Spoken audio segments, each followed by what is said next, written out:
सभी साथियों को राम राम नमस्कार। उम्मीद करता हूं आप सभी बहुत ही बढ़िया होंगे। इस वीडियो में मैं बात करने वाला हूं एसएससी जीडी कांस्टेबल 2024 की भर्ती के बारे में। अगर इस बार आप फिजिकल देने जाने वाले हैं तो इस वीडियो को ध्यान से देख लेना, क्योंकि अगर आप गलती करते हैं तो 100% रिजेक्शन मिलेगा। तो वीडियो आपके लिए बहुत ज्यादा जरूरी है और वीडियो इन्फॉर्मेटिव रहने वाली है, तो वीडियो को लास्ट तक देखें। वीडियो पसंद आए वीडियो को लाइक शेयर करके चैनल को सब्सक्राइब कर लें और बेल आइकन पे प्रेस कर लें, ताकि फ्यूचर में आने वाली हर एक अपडेट का नोटिफिकेशन आपको सबसे पहले मिलता रहे। तो जब तक आपकी भर्ती प्रक्रिया कंप्लीट होती है तब तक आपको कनेक्ट रहना है। जब आपकी जॉब लग जाएगी तो खुद से आपको कनेक्ट रहने की जरूरत नहीं पड़ेगी, लेकिन कनेक्ट रहने से ये रहेगा कि छोटी से बड़ी इंफॉर्मेशन आपको रेगुलर सबसे पहले मिलती रहेगी। आगे बढ़ते हैं और पूरी जानकारी आप सभी के साथ शेयर करते हैं। इससे पहले मैं आप सभी को बता दूं कि जो भी बच्चे एसएससी कांस्टेबल 2025 की न्यू वैकेंसी की तैयारी कर रहे हैं, तो टेस्ट बुक की अभी आपके लिए फ्यूचर ऑफिसर सेल चल रही है, जिसमें आप सभी को 699 वाला ईयरली टेस्ट बुक पास केवल 615 रुपए में मिल जाएगा। इसके लिए आपको कूपन कोड एसडीआई यूज करना है, जिससे कि 12% का आपको डिस्काउंट मिल पाए। इसमें आपको सिलेक्शन पाओ फुल रिफंड ले जाओ ये भी मिलेगा, यानी आफ्टर सिलेक्शन आप क्लेम कर सकते हैं और ये वाला जो अमाउंट है आपको रिफंड मिल जाता है। इसके अलावा अगर मैं बात करूं तो देखो, यहाँ पे एसएससी जीडी कांस्टेबल की टेस्ट सीरीज न्यू आ चुकी है, जिसके लिए लगभग 1 लाख 1.5 लाख बच्चे ऑलरेडी इनरोल कर चुके हैं, जिसमें 641 टोटल टेस्ट आपको देखने के लिए मिल जाएंगे और 27 फ्री टेस्ट भी यहाँ पे आपको मिल जाते हैं, जिसमें आप फ्री जीके कैप्सूल हो गया, चैप्टर टेस्ट हो गया, सेक्शनल हो गया, करंट अफेयर्स हो गया, फुल लेंथ हो गया, पीवाईक्यू हो गया, यानी प्रीवियस ईयर में कैसे पेपर आए थे, वो सभी आपको यहाँ पे डिटेल सॉल्यूशन के साथ देखने के लिए मिल जाते हैं।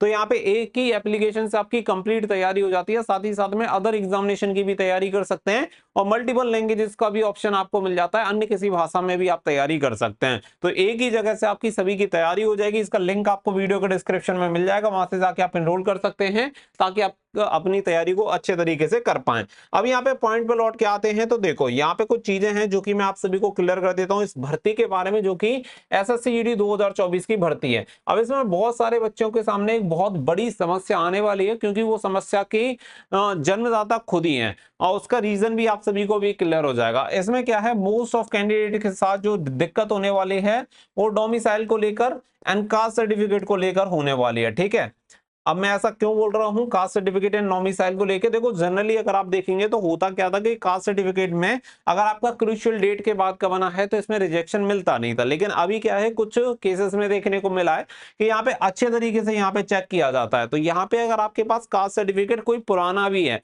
भले ऑफलाइन का बना हो, तो आप उसे अपने साथ कैरी करना ये आपके लिए जरूरी है, क्योंकि अगर आपके पास क्रूशियल डेट के बाद का सर्टिफिकेट बना हुआ है कास्ट सर्टिफिकेट, तो फिर आप ये समझना कि जो बोर्ड वहां पे बैठा है वो उन्हीं के ऊपर डिपेंड करेगा कि वो आपको अलाउ करेगा या नहीं करेगा। इसके अलावा जो नंबर सेकंड पॉइंट है वो है यहाँ पे डोमिसाइल। डोमिसाइल की ये दिक्कत नहीं रहती कि वो नया है पुराना है कब का बना है। डोमिसाइल में आप आफ्टर क्रूशियल डेट भी बनवाते हैं तो भी एक्सेप्टेबल रहता है मोस्ट ऑफ कंडीशंस में।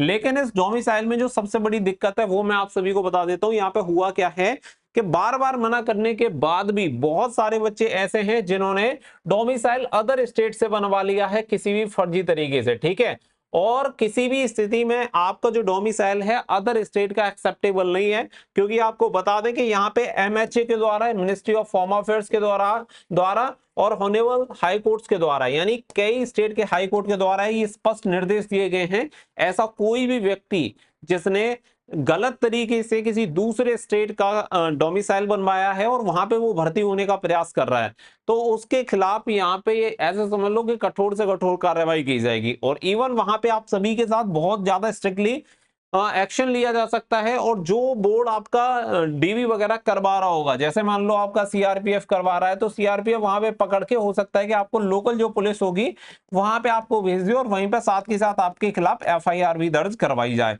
तो ये चीजें इस बार होने वाली हैं। तो ऐसा कोई भी बच्चा जिसने, मान के चल लो कि आप यूपी के रहने वाले हैं, मैं किसी एक स्टेट के लिए नहीं बोल रहा हूं, आप बिहार के रहने वाले हैं, आप राजस्थान के रहने वाले हैं, आप हरियाणा के रहने वाले हैं, जहां की भी कट ऑफ हाई जाती है, आप वहां के रहने वाले हैं और आपने क्या किया है कि ऐसी स्टेट के लिए डोमिसाइल बनवा लिया जहां की कट ऑफ लो जाती है, तो आप सभी से हाथ जोड़ के निवेदन है कि ऐसा कोई भी बच्चा फिजिकल देने ना जाए, क्योंकि फिजिकल के साथ ही आपका डॉक्यूमेंट वेरिफिकेशन भी होगा और मेडिकल एग्जामिनेशन भी होगा। पहले ये होता था कि पहले आपका फिजिकल होता था, बाद में मेडिकल एग्जामिनेशन डॉक्यूमेंट वेरिफिकेशन होता था, तो ये चीजें बाद में आती थी, लेकिन अब ये साथ ही साथ आप सभी के साथ होने वाली हैं। तो कोई भी बच्चा कोई भी हो, मैं फिर कह रहा हूं कि ये पूरी तरह से टोटली गलत है, क्योंकि अगर आप ऐसा कर रहे हो तो इसके लिए आप खुद ही जिम्मेदार रहोगे, लेकिन सबसे बड़ी दिक्कत आप पैदा कर दोगे अपने माँ बाप के लिए, क्योंकि आपके ऊपर केस होगा, आपके ऊपर एफआईआर होगी, कोई भी प्रॉब्लम होगी, आप जेल जाओगे, तो सबसे ज्यादा जो प्रॉब्लम फेस करनी पड़ेगी वो आपके पेरेंट्स को करनी पड़ेगी। तो आप ये समझो कि अगर आप उनके साथ कुछ अच्छा नहीं कर सकते, उन्हें कुछ खुशी नहीं दे सकते, तो एटलीस्ट इस तरीके की कोई प्रॉब्लम भी उनके सामने खड़ी मत करो, जिससे कि उन्हें बाद में बहुत ज्यादा दिक्कत हो। और अदर स्टेट में अगर आपके सामने कोई एफआईआर वगैरह होती है, तो वहां पे कोई ज्यादा हेल्प भी आपको मिलेगी नहीं, लोकल लोग आपके जानने वाले होंगे नहीं, तो किसी भी तरीके का आपको सपोर्ट मिलेगा नहीं। तो वहां पे आपके सामने बहुत तरीके की जो दिक्कत है वो खड़ी हो जाएंगी। साथ ही में मैं आपको क्लियर बोल रहा हूं कि अगर ऐसे केस में अगर आप पाए जाते हैं, तो केस तो आपके ऊपर होगा ही होगा। साथ ही में निकट भविष्य में हो सकता है 5 से 7 साल के लिए आपको एसएससी जो है बिल्कुल डिवार्ड कर दे एग्जामिनेशन से, आप भविष्य में कोई भी एग्जामिनेशन नहीं दे पाओगे एसएससी का। और यहाँ एसएससी के अलावा अन्य एग्जामिनेशन भी, ऐसे बहुत सारे कैंडिडेट के खिलाफ स्ट्रिक्टली एक्शन लिए गए हैं। इस बार बहुत सारे बच्चों को लीगली नोटिस भी भेजे गए हैं, जिसमें रीजन के लिए पूछा गया है कि आपको उसमें स्पष्टीकरण नोटिस जारी किए गए हैं, जिसमें बताया है कि आपने ऐसा क्यों किया है। और खास करके देखो, ये वाला जो केस होगा वो किसके कंडीशन में होगा, मैं आपको बता देता हूं। जैसे कि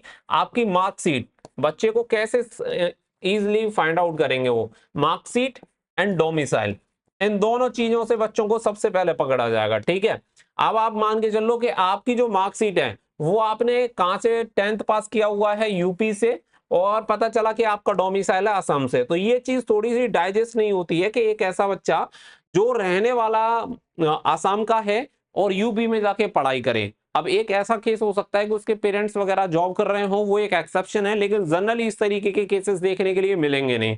तो ऐसे बच्चों को बहुत इजीली आइडेंटिफाई कर लिया जाता है, और फिर वहां पे सख्ती से जब उनकी जांच की जाती है, तो वहां पे पता चल जाता है कि ये बच्चा फर्जी है और इसने फर्जी डोमिसाइल बनवा के अन्य किसी राज्य का बेनिफिट लेके वहां पे भर्ती होना चाह रहा है।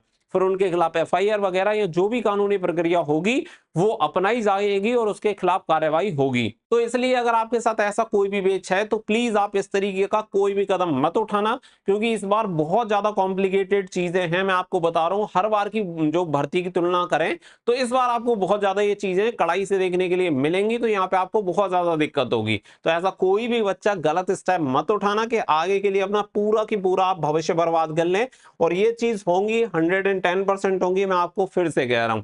बाकी की जो भी चीजें हैं, अगर आपको लगता है कि नहीं आपको जाना है, हर हाल में भर्ती देखनी है, फिर चाहे परिणाम जो भी हो, तो आप जा सकते हैं अपनी मर्जी से। लेकिन एज ए टीचर मेरी रिस्पॉन्सिबिलिटी बनती है कि आपको सही तरीके से गाइडेंस करूं, ताकि आप सभी को कोई भी परेशानी ना हो, आपकी फैमिली किसी भी ट्रबल में ना फंस जाए। उम्मीद है पॉइंट आपको क्लियर हो गए होंगे। मिलेंगे नेक्स्ट वीडियो में, फिलहाल के लिए बस इतना ही। So thank you for watching. जय हिंद, जय भारत। रिस्पॉन्सिबिलिटी बनती है कि आपको सही तरीके से गाइडेंस करूं, ताकि आप सभी को कोई भी परेशानी ना हो, आपकी फैमिली किसी भी ट्रबल में ना फंस जाए। उम्मीद है पॉइंट आपको क्लियर हो गए होंगे। मिलेंगे नेक्स्ट वीडियो में, फिलहाल के लिए